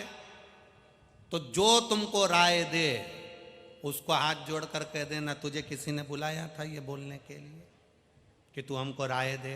तेरे यहाँ कोई पीला चावल देने गया था कि तू हमको राय दे। दुकान मेरी, बोर्ड मेरा, कमा में रहा हूं, मेहनत में कर रहा हूं, मेरी मर्जी से कमाऊंगा, मेरी मर्जी से रहूंगा। क्यों दुकान बंद करी, ये मेरा मन, क्यों खोली, मेरा मन, मैं अपनी मर्जी से जी। वो एक गाने की लाइन याद कर लो, मैं चाहे ये करूं चाहे वो करूं, मेरी मर्जी। अपनी सोच से जियो, अपने आनंद से जियो। हम दूसरे के हिसाब से जी रहे हैं, हम दूसरे के हिसाब से जी रहे हैं।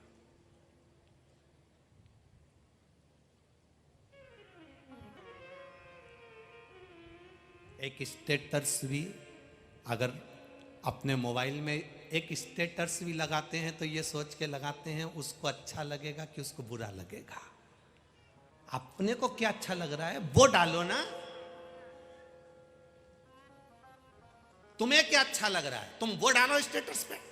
हम स्टेटस भी डाल रहे हैं तो ये सोच के डाल रहे हैं कि उसको बुरा लगना चाहिए, उसको अच्छा लगेगा कि नहीं लगेगा। हम ऐसा डाल देंगे उसको बुरा लग जाएगा, हम ऐसा डाल देंगे उसको अच्छा लग जाएगा। हम दूसरे को अच्छा और बुरा करने में लगे, अपने को क्या अच्छा लग रहा है। अपना मोबाइल बैलेंस अपन डलवा रहे हैं तो अपनी मर्जी का स्टेटस लगाओ, जो तुम्हें अच्छा लगे वो लगाओ। कई लोग सोचते हैं ये वाले वो व्हाट्सएप पे बहुत सारे ग्रुप बने रहते हैं, तुम्हारे व्हाट्सएप पे भी बहुत सारे ग्रुप बने होंगे। ग्रुप में भी तुम मैसेज डालते हो ना तो ये सोच कर डालते होगे मैं डालूंगा मैसेज और ग्रुप वालों को बुरा लग जाएगा तो लग जान दो, ग्रुप से डिलीट कर देगा, इससे ज्यादा क्या होगा। पर अपने दिल की बात अपने ग्रुप में डाल दो, जो होगा देखा जाएगा। वो भी तो भेजते, अपन सुनते, अपनी मर्जी डालो, जो तुम्हें अच्छा लगे वो करो। किसी के कहने से नहीं, किसी की सोच से नहीं, दुनिया के लोग तुम्हें जीने नहीं देंगे। पार्वती मैया शंकर जी दोनों नंदी पर बैठकर जा रहे थे, देखने वाले ने देखते से ही कह दिया बताओ बेचारा नंदी और दो बैठ के जा रहे हैं। शंकर भगवान ने कहा पार्वती एक काम करते हैं कि मैं अकेला नंदी पर बैठकर चला हूँ। पार्वती जी नीचे उतर गई, किसी के कहने से शिव जी ने पार्वती को नीचे उतार दिया। फिर कहीं का मिल गया, बताओ कैसा है, बेचारी कोमल स्त्री पैदल चल रही है और इसको देखो तो नंदी पे बैठ के चल रहा है। शंकर भगवान ने कहा पार्वती अब मैं नंदी पर नहीं बैठूंगा, तू बैठ जा। दुनिया के कहने में चलो तो पार्वती जी को नंदी पर बिठा दिया। थोड़ी दूर आगे चले, फिर कहीं का मिल गया, देखो तो जोरू के गुलाम को, देखो जरा, पत्नी को नंदी पर बिठा दिया, खुद पैदल चल रहा है। अब तो पार्वती जी भी नीचे उतर गई, नंदी खाली जा रहा था। फिर कहीं का मिल गया कैसे पगले हैं? इतना अच्छा नंदी है तो बैठ के क्यों नहीं जाते हैं? ये दुनिया है, जीने नहीं देगी आप। शिव जी ने पार्वती जी से कह दिया, अपनी जिंदगी को खुश होकर जीना, अपने आनंद को खुश होकर जीना, किसी के कहने पर मत जीना। अच्छा लगे, तुम्हें अच्छा लगे कि मुझे शिव पुराण में जाना है, मेरी मर्जी से जा रही हूं, मैं किसी के कहने पर नहीं। मेरा मन कर रहा है शिव पुराण में जाना है, मेरा मन कर रहा है भगवत भजन करना, मेरा मन कर रहा है शिव मंदिर जाना है। अपने पति से वो कहो, सुनो शंकर के मंदिर जाया करो, एक लोटा जल चढ़ाया करो। बच्चों से कहो शिव मंदिर जाया करो, एक लोटा जल चढ़ाया करो, एक लोटा जल। सारी समस्या का हल एक लोटा जल। बोल बम का नारा है, बाबा के सहारे एक लोटा जल चढ़ाया करो। कुछ मिले ना मिले, उसकी भक्ति तो मिलेगी ना। बहुत है भक्ति।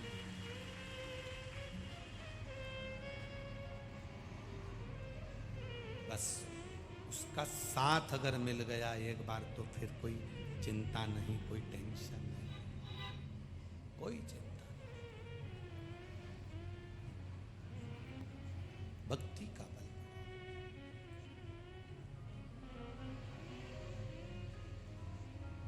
शिव के सिवा कहीं। आप लोगों को आता है? सबको आता है? एक लाइन आती है, जरा सब लोग गुनगुनाइएगा, आवाज तेज कर। शिव के सिवा कहीं दिल ना, शिव के सिवा कहीं, वरना पड़ेगा तुझे आंसू बहाना, वरना। भगवान को पुकारते हैं तो हमारी पुकार कभी बेकार नहीं होती। पुकार कभी बेकार नहीं जाती। आपने अगर पुकारा है तो वो सिद्ध जरूर हो। आप इतनी संख्या में बैठकर, लाखों की संख्या में बैठकर जब भगवान शिव को पुकारते हो, भगवान शंकर का नाम लेते हो, आपसे हम कथा में कहते हैं बैठकर जब अपन बोलते हैं श्री शिवाय नमस्तुभ्यम, जब इतने लोग एक साथ मिलकर उस मंत्र का जाप करते हैं, 5 लाख 10 लाख, आज भी भक्त कम से कम 8 लाख 10 लाख से ज़्यादा हैं, इतने भक्त लोग जब एक साथ शंकर के मंत्र का मूल स्मरण करते हैं तो वो गुंजायमान होता है।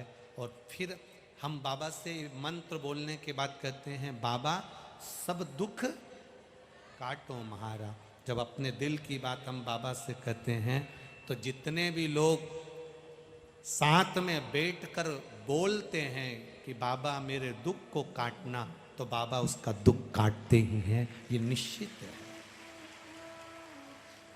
खाली ना जाता कोई दर से तुम्हारे, खाली न जाता कोई दर से तुम्हारे, मैं भी खड़ी हूँ नंदी बाह बसारी, मैं भी खड़ा हूँ नंदी बाह बसारी। अपने हृदय से लगा लो, लगा लो, गिरा जा रहा हो, उठा लो, उठा लो। प्रभु अपने हृदय से अब तो न टालो, गिरी जा रहे हो, उठा लो, उठा।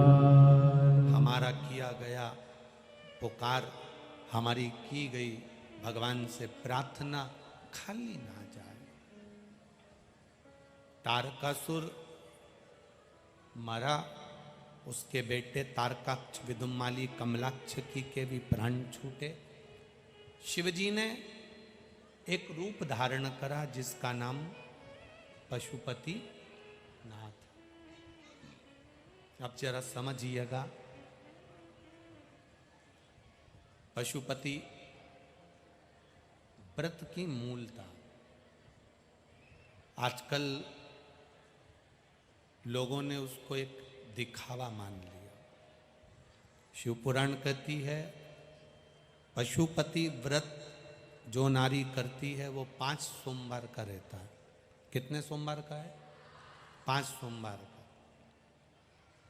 बीच में अगर कोई रजो धर्म आ गया या कोई कहीं जाना पड़ गया, शादी में चले गए, कहीं जाना पड़ गया, आप नहीं व्रत कर पाए तो वो व्रत नहीं गिनेगा। व्रत एक ही मंदिर में होता है। जिस मंदिर में पहला व्रत होगा, 5वां व्रत भी उसी मंदिर में होगा।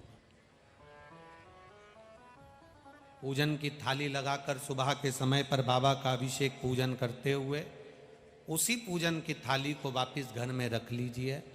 सामान सुबह पूजन का उतना लेकर जाओ कि शाम को भी पूजन आराम से हो जाए। सुबह अभिषेक पूजन करने के बाद शाम को बाबा का अभिषेक पूजन करने की जरूरत नहीं, शाम को जल चढ़ाने की जरूरत नहीं, केवल जल का छींटा दीजिए और जो चंदन, अबीर, गुलाल आप लेकर गए हो बाबा को चढ़ाइए। बेलपत्र, पुष्प जो रखे हैं आपके पास में वो समर्पित कर दो। थाली में 6 दिए लेकर जाइए। प्रसाद का हिस्सा, एक पात्र में प्रसाद मीठा जो तुमने घर में बनाया, बाजार का मीठा नहीं। कहाँ पर मीठा? घर का बना। जो घर में आपने बनाया हो, हलवा बनाया, सीरा बनाया, खीर बनाई, जो मीठा तुमने बनाया, तुमने मालपुआ बनाया या तुमने पूरन पोली बनाई, जो तुमने बनाया है वो मीठा भगवान के सामने। हलवा बनाया, खीर बनाई, तुमने जो मीठा बनाया वो भगवान। पर मीठे में नमक नहीं होना चाहिए। मालूम पड़े खीर बना दी, उसमें थोड़ा सा मीठा के साथ में नमक डाल दिया, पूरन पोली बना दी, आटे में तुमने नमक डाल दिया, वो नहीं चले। मीठा मीठा जो तुम सिद्ध कर लो वो तुम भगवान के लिए लेकर जाओ। प्रसाद के 3 हिस्से मंदिर में, दोने में, कागज में, पात्र में कर दो। 6 दिए जमीन पर उतार के रख लो। 5 दिए जलाइए, 1 दिया मत जलाइए। पूजन कर कर बाबा को प्रार्थना करो, आज हमारा पहला पशुपति व्रत है बाबा, इसको स्वीकार करना। 1 दिया जो तुमने नहीं जलाया है उसको थाली में रख लो। प्रसाद के 2 हिस्से मंदिर में छोड़ दो, 1 हिस्सा थाली में रख लो। बाबा को प्रणाम कर कर, पूजन कर कर अपने घर पर आइए। घर में जहाँ प्रवेश करो घर के अंदर, सीधे हाथ की ओर बैठ जाओ। घर में जाते समय अपना सीधा हाथ बैठ जाओ, घर की ओर मुख कर लो। 6ठे नंबर का दिया उस दरवाजे के पास में जहाँ तुम बैठे हो, घर की ओर मुख कर कर उस दिए को जला दीजिए। बाबा से प्रार्थना करो, बाबा मेरा पशुपति व्रत आप स्वीकार करना। दुनिया का भंडार आपने भरा है, मेरा भी भर। बाबा को प्रार्थना कर कर घर में प्रवेश कर कर भोजन करने जब बैठो तो जो प्रसाद का 1 हिस्सा लेकर आए हो उसको पहले खाओ, फिर भोजन करो। अपने प्रसाद के हिस्से में से किसी को मत दो, चाहे पोता हो, पोती हो, पति हो, बच्चे हो, किसी को वो हिस्सा नहीं देना, खुद को खाना। भोजन करने से पहले पाइए। 5 व्रत के बीच में कोई तुम्हारा पहले का व्रत आ गया, कोई एकादशी आ गई जिसको तुम करते हो, या कोई तुम व्रत पहले से करते आए हो, वो व्रत आ गया तो पहले वो कर लो, इस व्रत को छोड़ो। 5वां व्रत जब तुम्हारा पूर्ण हो फिर वैसी की वैसी पूजन करिए। कोई 108 सामग्री, या तो चावल, फूल की पंखड़ी या मूंग का दाना, जो भी तुमसे चढ़ जाए वो 108 सामग्री भगवान को समर्पित करो। श्रीफल भेंट बाबा को देकर, जलाधारी पर भेंट को ना रखें, इसका ध्यान रखें। जैसे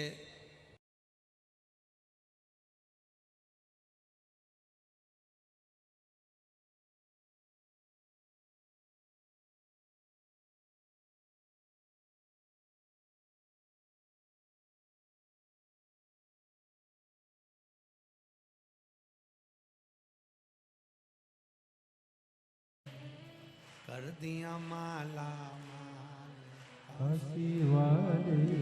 वो सहज नहीं है महाराज, उसको पहचानो, उसको जानो। कितना जो लोग विश्वास नहीं करते, हम उनसे कहते हैं इन पत्रों को लेकर जाना। हम तो थोड़े से पत्र बोल पाते हैं, पत्रों देखेंगे तो आप आश्चर्य करेंगे, क्या इतने पत्र।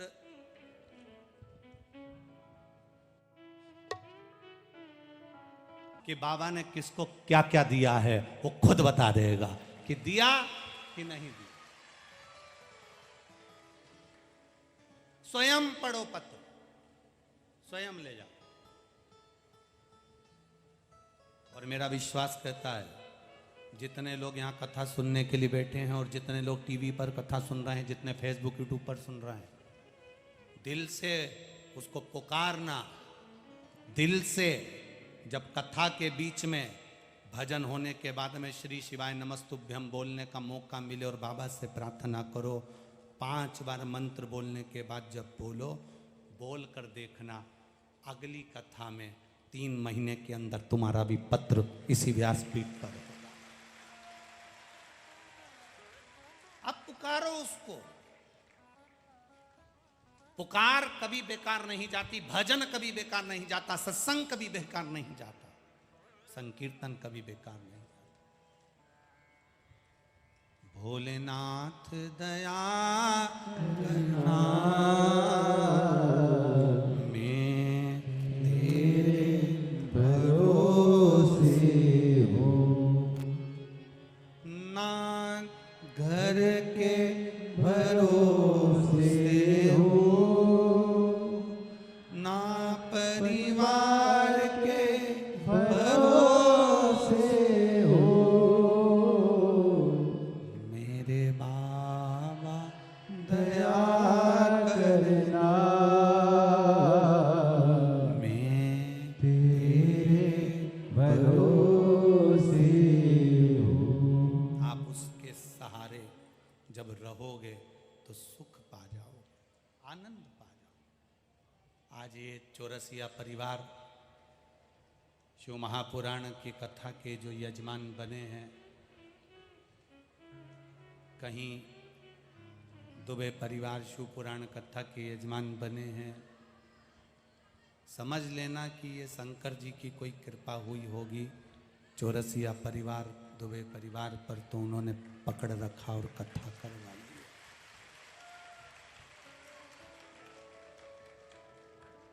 कुछ उसने दिया होगा जो ये हो गए।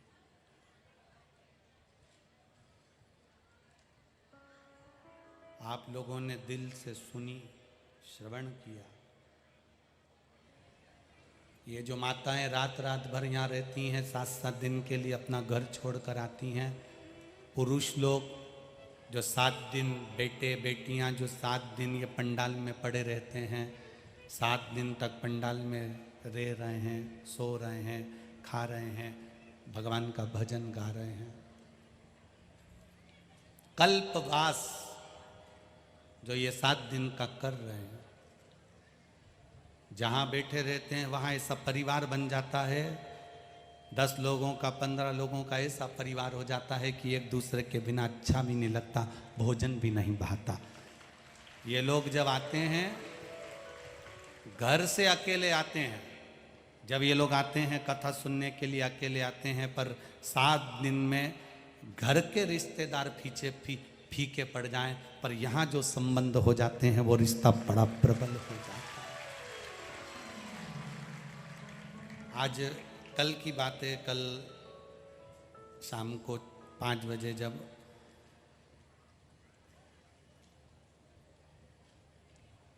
एक बच्चे ने बड़ा सुंदर प्रश्न किया।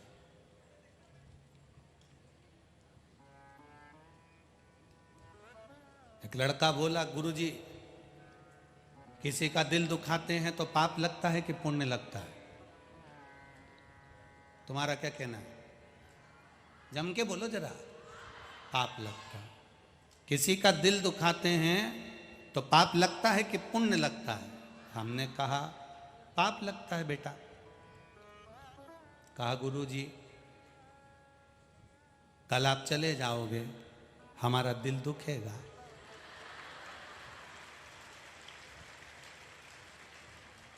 तो आपको पाप नहीं लगेगा? हमने कहा तू ये बता पहले कि तू आया कहां से। कहा अक्कलकोट से आया हूं। तो मैंने कहा तेरे को स्वामी समर्थ ही भेजे हैं, पक्का बात है। फिर महाराज 7 दिन की बस्ती है, 7 दिन आनंद लेते हैं, चले जाते हैं। जिंदगी भर की याद आकोला वालों के हृदय पर छप जाती है, छूट जाती है। क्या खाया, क्या खिलाया, कैसा रखा, पता नहीं। कथा कभी धन से नहीं हुई, कथा जिसने दिल से कराई उसने छप्पर फाड़ कर दे दी।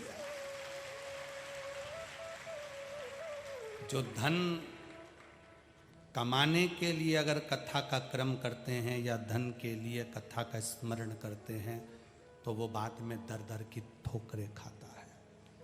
दिल से अगर कथा कराई है तो उसने दिल से छप्पर फाड़ कर साल भर में दे दिया। ये जितने लोग पानी पिला रहे हैं, जितने लोग टॉफी खिला रहे, भोजन करा रहे, खिचड़ी खिला रहे, चावल, पानी, दाल, जो कुछ हो। एक पत्र और किसी ने भेजा, ओम उदयत्र ने 100 टन आटा गेहूं पिसाकर निशुल्क सेवा में प्रदान किया है। एक बार जोरदार ताली बजाएं। ये जो लोगों ने दिया, खिलाया, करा, सत्कर्म जो करा, एक डायरी जैसे सियोर वाला महाराज रखता है ऐसी डायरी तुम भी रखो। उसमें लिख के रखना कि मैंने इतनी तारीख को इतना बॉटल पानी पिलाया था, बॉटल का शुल्क ये था और इतने रुपए का पिलाया था। ये तारीख और 3 महीने बाद यही तारीख को मिलाकर देखना तुमने जितना खर्च करा उसने लाखों गुना तुमको दिया कि नहीं दिया। तुमने जो उसको दिया है वो तुम्हें मिलेगा। तुमने अपशब्द दिया, तुम्हें अपशब्द मिलेगा। तुमने अच्छा दिया, अच्छा मिलेगा। भजन दिया, भजन मिलेगा। कीर्तन दिया, कीर्तन मिलेगा। मंत्र जाप दिया, मंत्र जाप मिलेगा। नाम स्मरण दिया, नाम स्मरण प्राप्त होगा।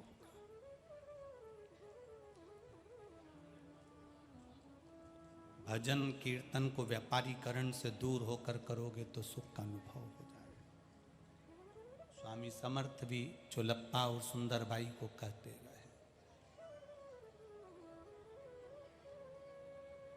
कहते रहे। कल चौरसिया जी के पिताजी, बंटी के जो पिताजी हैं, बच्चे बता रहे थे कि कल उनकी आंख में आंसू भर आए। गुरुजी से कहना हम सेवा नहीं कर पाए। हम तो इतना ही कहना चाहेंगे चौरसिया जी, जाई विधि राखे राम ताई विधि रही है, सीताराम सीताराम सीताराम कहिए। जैसा रखे वैसा रहो, जैसा खिलाए वैसा खाओ। 7 दिन उस परमात्मा का नाम स्मरण भजन करो, फिर अपने गांव को जाओ। आप लोग आए हो, आप लोगों से इतना सा निवेदन रहेगा, यहाँ से जाना भूमि को नमन कर कर, प्रणाम कर कर, दंडवत कर कर, साष्टांग कर कर जाना, कह कर जाना। तेरी चौखट से कोई खाली नहीं गया। लोगों का भंडार तूने भरा है। अगर मैं खाली रह गई ना तो लोग मुझ पर नहीं हंसेंगे, तुझ पर हंसेंगे। खूब कथा सुनती थी शिव पुराण और बाबा ने इसको खाली रख दिया। शिव पुराण सुनने वाला कभी खाली नहीं रहता। जब चंचुला देवी का सुहाग जो मर चुका था बिंदुक, प्रेत योनि में पड़ चुका था बिंदुक, जो प्रेत योनि में बिंदुक पड़ा है, मर चुका है, प्रेत योनि में पड़ गया। मेरे देवाधिदेव महादेव, आपने चंचुला देवी को 7 दिन की कथा सुनते से ही अखंड सौभाग्य दे दिया, तो क्या मुझे नहीं दे सकते? क्या मुझे नहीं दोगे? वो दे रहा है, का गुणगान। ये मेला जो चल रहा था कल विराम हो जाएगा। बाल्मीकि समाज के कुछ लोग हैं क्या यहां पर, जिन जो 24 घंटे सेवा में लगे हैं, शासन लगाए प्रशासन लगाए, पर उनकी सेवा कचरा उठाना, झाड़ू लगाना, गंदगी को साफ करना, लोग तो कर जाए गंदगी, वो लगा रहे।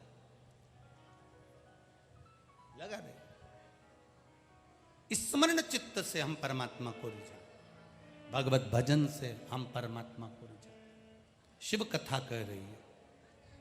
तारकासुर चले गया, तारकासुर के बेटे तारकाक्ष, विदुमाली, कमलाक्ष की चले गए।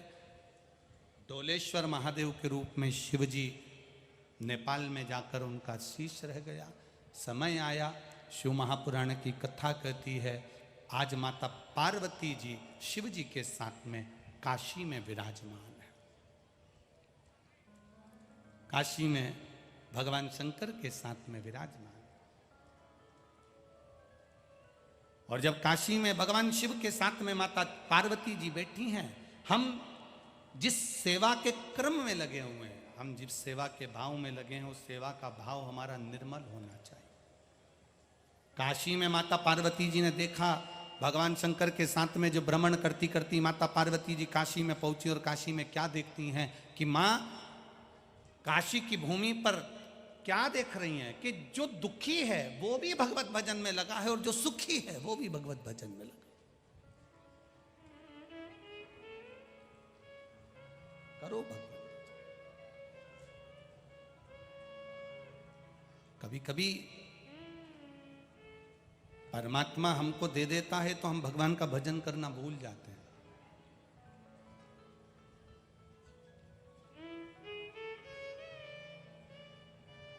दृष्टि भले ना बदले, पर दृष्टिकोण बदलना चाहिए। एक अंधा व्यक्ति शंकर जी के मंदिर में दर्शन करने आ गया। सारे मंदिर में जितने लोग बैठे थे वो सब हंसने लगे। अंधा व्यक्ति शंकर जी के मंदिर में दर्शन करने आया, जितने लोग बैठे थे वो सब हंस रहे थे। अंधे व्यक्ति से किसी ने पूछ लिया, बाबा क्या करने आए हो? बाबा बोले, दर्शन करने आया। कैसे देखोगे?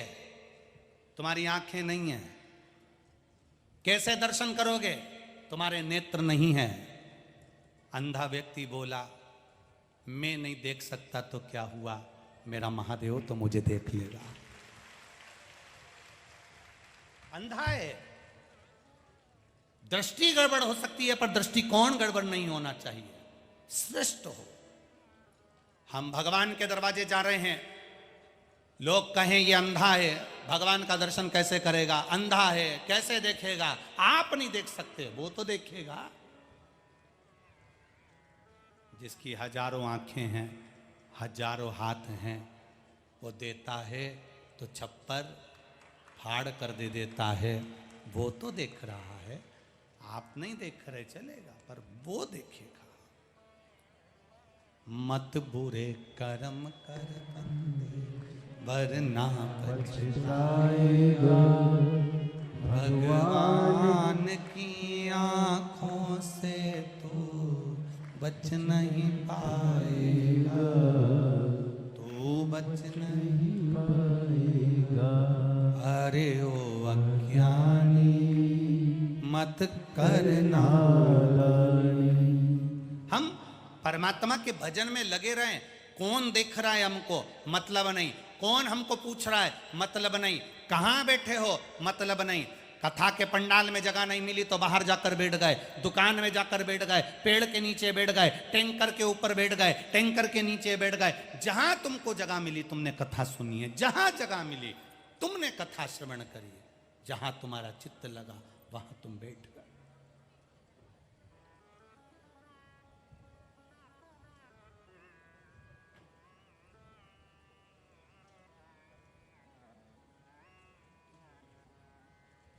परसों के दिन कथा में परभणी के सांसद जी आए थे। क्या नाम है उनका? परभणी के वो आए थे जो यादव जी है ना, जादव, हाँ संजय जी जाधव। उन्होंने कथा को मोबाइल पर सुना और कहा गुरुजी आप कह रहे थे कि पंढरपुर में कथा होना चाहिए, तो गुरुजी वहाँ अगर कथा हुई तो ये आकोला देख लो, ये स्थिति है, यहाँ 5 डूम लगे हैं, तो वहाँ कम से कम 15 डूम लगाना पड़ेंगे पंढरपुर में। तो हमने कहा अगर डूम बाबा पंडरीनाथ लगवाएगा और पंडरीनाथ कथा करवाएगा, टेंशन डूम की नहीं है, टेंशन तो केवल बाबा जो प्रसाद पवा दे इतने लोगों को, 15 डूम के लोगों को और अपार जन समुदाय को, ये कौन देखेगा। तो कहे गुरुजी काहे चिंता करते हो, जब हरि विट्ठल कराएगा तो हरि विट्ठल खिलाएगा।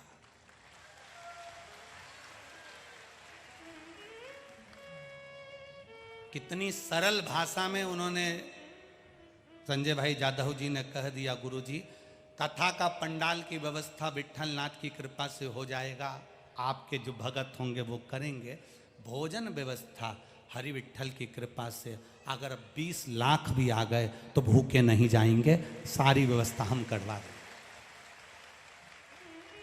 मैं सांसद जी आपको धन्यवाद दूंगा, बहुत बहुत धन्यवाद दूंगा कि आपकी वाणी से निकला तो कि आए लाखों भक्त, चंद्रभागा नदी के तट पर हरिहर शिव पुराण का स्मरण हो, जहां शंकर शिव पर है, शिव ऊपर नारायण के सिर पर बैठा है, ऐसी दर्शन पूरी जिंदगी में कहीं नहीं मिल सकेंगे जो पंढरपुर की धरा पर हरि विट्ठल के मस्तक पर शिवलिंग है। हरि विट्ठल करेगा। श्री स्वामी समर्थ स्वयं वहां आकर पंडाल आदि का अधिक व्यवस्था स्वामी समर्थ ही संभाल कर करवा देगा। गजानन बाबा है, सब शिव तत्व है। तो शिव महापुराण की कथा कहती है, भगवान का पावन चरित्र कहता है, दिल से अगर हम उसे पुकारें वो दिल से देता है, दिल से पुकार। पार्वती जी ने शिव जी से कहा, यहां एक बुआरी लगाने वाला बुआरी लगा रहा है, झाड़ू लगाने वाला झाड़ू लगा रहा है, आप इनको कुछ दे क्यों नहीं देते। इतना दुखी है, झाड़ू लगाता है, रोज लगाता है। पार्वती जी ने जब शिव जी से कहा तो शंकर भगवान ने कहा पार्वती ये जो झाड़ू लगाने वाला जो झाड़ू लगा रही है ना, ये जो माँ जो झाड़ू लगा रही है ना, एलईडी बंद हो गई, एलईडियां चालू करिए, एलईडियां चालू करो।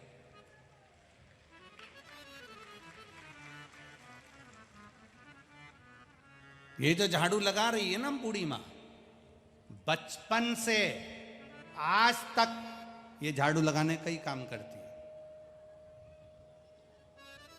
इसका काम ये कहीं नहीं लगाती, केवल काशी विश्वनाथ का जो शिखर है उस शिखर की छांव जहां जाती है ये झाड़ू वहां लगाती है।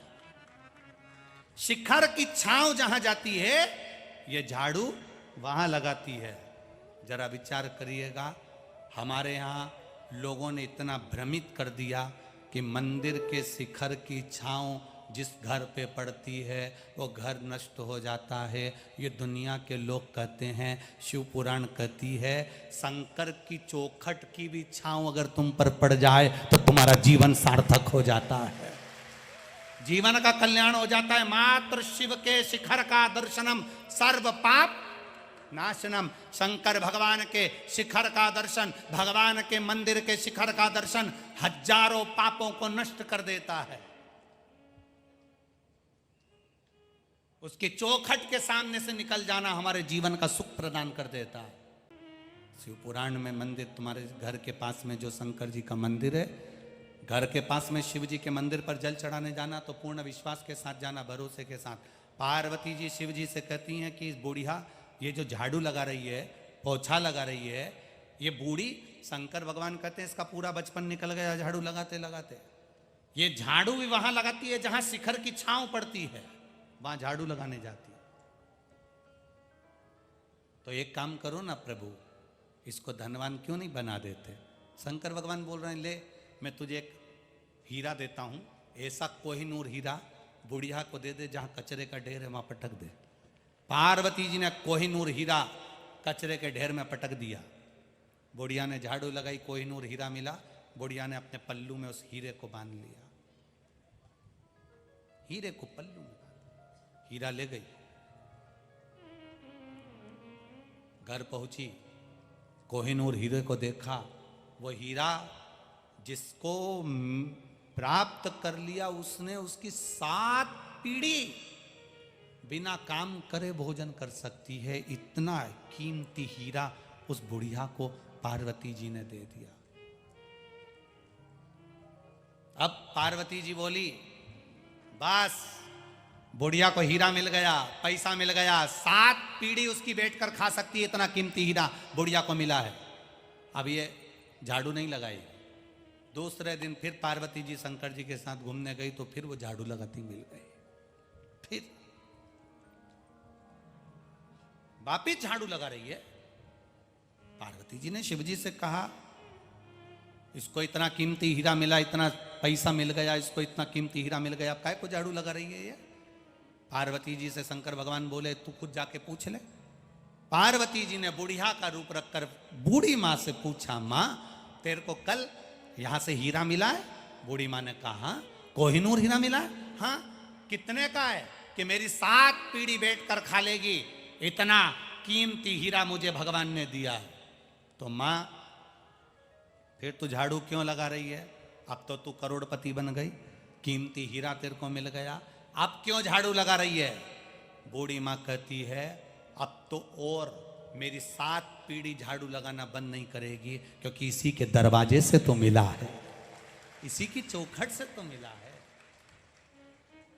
जिसने तुमको औलाद दे दी, जिसने तुम्हें कैंसर से बचा लिया, जिसने तुमको किडनी लीवर से बचा लिया, जिसने तुमको ठोकरों से बचा लिया, जिसने तुमको खड्डे में पड़े थे, कर्जे में पड़े थे, उसमें से उबार दिया। यहाँ जितने लोग कथा सुनने बैठे हैं, इतने लोगों को मेरे भोलेनाथ ने कुछ ना कुछ जरूर दिया है, मेरा विश्वास कहता। उसने दिया है इसलिए तुम कथा में पहुंचे हो, नहीं तो पहुंचते भी नहीं। उसने दिया, किसी को धन दिया, किसी को पुत्र दिया, किसी को संतान दी, किसी को रोग से मुक्ति दी, और किसी को दिल में विश्वास दिया, भरोसा दिया, दृढ़ता दी। उसने दिया तो तुम कथा तक पहुंचे हो। तो वो देता है, तो ये विचार करना कि हमें उसका दरवाजा नहीं छोड़ना। आज ज़्यादा मिल गया, मालूम पड़े तुमने भजन छोड़ दिया, श्री शिवाय नमस्तुभ्यम छोड़ दिया, भगवान के मंदिर में जाना छोड़ दिया ना। जिसके दरवाजे से मिला है उसका द्वार मत छोड़ो, बन सके उसके द्वार जाते रहो, जाओ उसकी चौखट पर। कई लोग कुबेरेश्वर धाम आते हैं और आकर कहते हैं, गुरुजी हमने तो नियम बना लिया, महीने में 1 बार आ जाते हैं, कोई कहता है साल में 1-2 बार आ जाते हैं, कोई कहता है 6 महीने में पहुंच जाते हैं। हमने कहा ऐसा नियम उसने दिया है, वो कुबेर भंडारी ने हमारा भंडार भरा है, तो हम भी उसकी चौखट पर आकर प्रणाम कर कर चले जाते हैं। और क्या चाहिए? वो गजानन बाबा, वो श्री स्वामी समर्थ, वो हरि विठल दे रहा है, तो उसकी चौखट पर जाने में क्यों देरी करें? क्यों देरी करें?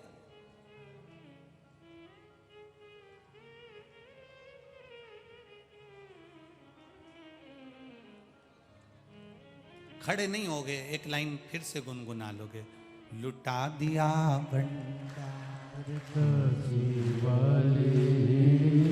कर दिया माला काशी वाले ने लुटा दिया, हाँ लुटा दिया, लुटा दिया भंडार काशी वाले ने कर दिया माला काशी वाले। बस उसकी कृपा से हमको मिल गया, जो मिला वो कम ना मिला। झाड़ू लगाना बुढ़िया ने नहीं छोड़ा। पार्वती जी कहती हैं, तू इतनी करोड़पति बन गई, अब क्यों लगा रही? उसी के दरवाजे से मिला, उसकी चौखट। मेरे बाबा तेरी सब सबसे बढ़िया है सबसे खरी, तेरे दरवाजे की चाबी सबसे बढ़िया है सबसे खरी। मेरी किस्मत का जब गुल खिला तब जाकर के ये दर मिला हो। मेरी किस्मत का जब गुल खिला तब जाकर के ये दर मिला हो, मिल गई मुझको चौखट चौखट तेरी सबसे बढ़िया है सबसे खरी।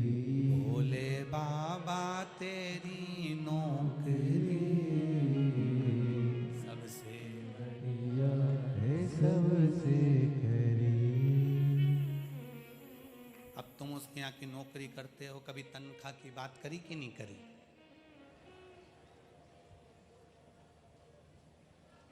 उससे कह दिया करो तनख्वाह की नक्की करो, भोले मेरी नौकरी पक्की करो। बाबा तनख्वाह देना तो ये देना कि मैं तेरे चरणों पर, तेरे मंदिर तक इस शरीर से चलती फिरती आती रहूं, मुझे पलंग पर मत पटकना, ये सबसे बड़ी तनख्वाह है। किसी के आश्रित मत करना, पलंग पर पटकना मतलब आश्रित मत कर देना किसी के। तेरा भजन करती रहूं, चलती फिरती रहूं। एक बूढ़ी माँ वॉकर लेकर आती है, कहाँ बैठी है वो, वॉकर लेकर आती है। वो चलते चलते 2 किलोमीटर दूर पार्किंग पर वॉकर से चलती, कहाँ है वो, हाँ खड़ी हो ना माँ। वो वॉकर लेकर आती है और वॉकर से जरा विचार करिए, हालत देखिएगा, 90 से भी ऊपर होंगी वो माँ, और वॉकर लेकर चलती है धीरे धीरे धीरे धीरे। वॉकर से 1.5 किलोमीटर 2 किलोमीटर दूर पार्किंग है, वहां तक पैदल चलकर जाती है। अब विश्वास लेकर आती है, इसलिए माँ खाली नहीं जाओगी, बाबा चलाता फिराता ही आनंद कराता रहेगा। शिव तत्व की ओर जाए, बैठिए माँ बैठिए, भजन की ओर करो भजन। समय आया, आज कथा का 6ठा दिवस है। भगवान श्री गणेश जी महाराज का मंगल विवाह का प्रसंग सम्मुख होता है। गणेश जी रिद्धि सिद्धि को लेकर पधार रहे हैं। कल कथा का विराम दिवस रहेगा।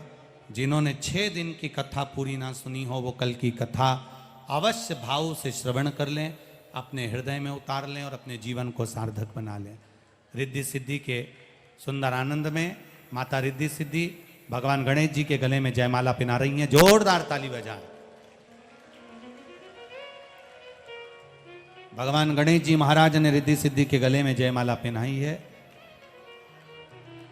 रिद्धि सिद्धि ने वही जयमाला उतार कर वापिस भगवान श्री गणेश जी महाराज के गले में पहनाई है। जोरदार ताली बजाएं। बहुत बहुत साधुवाद आनंद के साथ। जिन्होंने